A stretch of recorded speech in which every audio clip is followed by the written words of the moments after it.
Hometown Boys bringing home the energy.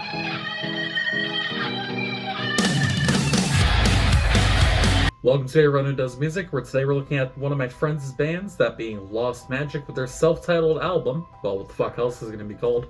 Lost Magic. I heard about the band from hanging out with the drummer and immediately fell right into head-nodding sessions with the band's interpretation of punk rock, finding it had an immediate sense of polish and potency behind it, despite being a fresh project in terms of musical releases, at least on a digital level. So with that being said, let's just dive straight into the self-titled album. Above all else, the thing that stuck with me the most at first was the mixing, and how interesting it came across to me both as a casual listener and a critical one. Over the course of the album, I felt a lot of the songs had a more definite leaning towards the guitar and bass taking a majority of the volume in the middle of the storm, creating a fuzzy punk atmosphere to complement the band's overall image. One song that stands as a good example of this is Crooked, which has a nice change up from chorus to verse just before the halfway point that I think is a great example of what I'm trying to convey here. Another song with this, although decidedly more guitar driven, is the later track Pointlessness, which is formed and carried by a leading guitar riff that creates the momentum for the song with a solo introduction that morphs and changes over the course of the song, keeping the momentum flowing with ease. Speaking of guitar set pieces, the intro song Strife has an initially dialed back guitar piece that slowly moves into a Harley Poe sounding vibe overall,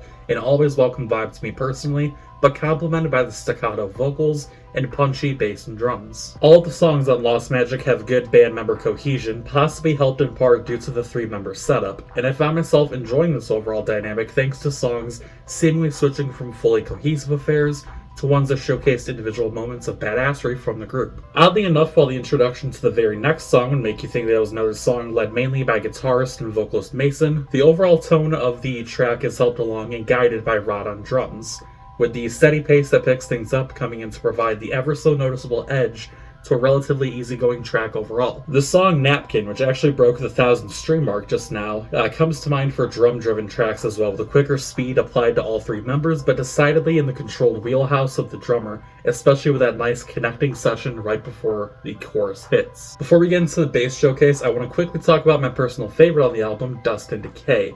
This, to me at least, is the most pure punk song on the album, with a very Ramones-feeling structure and sound, and it contains the most recognizable guitar and drum moments going back into the album for re-listens for me. The quick, punchy guitar creates the crunchy exterior to the song that helps it stand out from its peers, and that heavy-handed kick drum-dominated percussion makes for a very good song to introduce the band to somebody with, as well as to just come back to time and time again, just like I do. Back to individual talking points, bass has some heavy hands in many songs here, but it's on one of the heavier songs, One and Done, where I feel like it shines the most, with an almost Rage Against the Machine type of progression, Bulls of Parade style. Its personality shines extremely bright thanks to the deep sounding instrument. And I feel like Ian was putting the work in with overtime on the side to make this sound as good, clean, and smooth as it did. It is hard for bass to stand out, especially within a punk song, because usually there's the vocals or the guitar doing a lot of the work here, but on this song and others, you could hear it cleanly,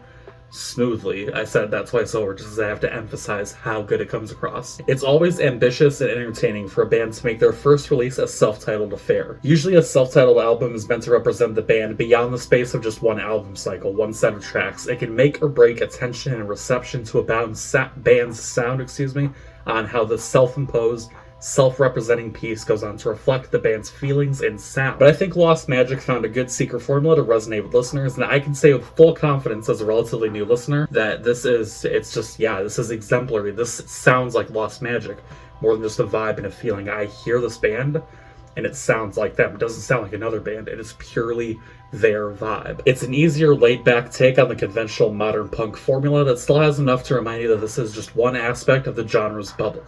Solid, to the point, and concise with its structure and message. And it's for that reason and the reasons above that Lost Magic by Lost Magic gets a 7.8 out of 10. And that's the review. Let me know what you guys think down in the comment section below. I have another review for this band coming out soon for their other album, so keep an eye out for that. In the meantime, hope you're having a good day. Hope you're staying hydrated. I'll see you next time.